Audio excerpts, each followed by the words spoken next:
We'll soon have 4 new scoreboards. Local businesses donated $30,000 to the St. Peter Girls Fast Pitch Softball Association for the purchase and installation of the new scoreboards.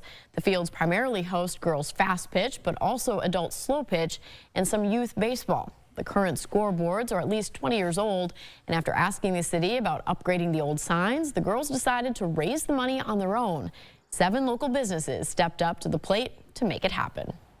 They wanted to see improvements in those scoreboards, and for the city to do it, it was going to be just a little bit longer, and so they were really happy to provide that opportunity, go out and raise those funds and make something happen. So how lucky are we to have associations and community members that are so interested in continuing to see those kind of activities go forward. And it's really a beautiful location with all the trees and everything, so it'd be nice to have the latest equipment that's Wi-Fi enabled and all of that kind of stuff. Pioneer Bank, Nielsen Blacktopping, First National, and Hometown Banks, Grove Automotive, and ISG each donated $3,500, and Zender Insurance pitched in $7 grand.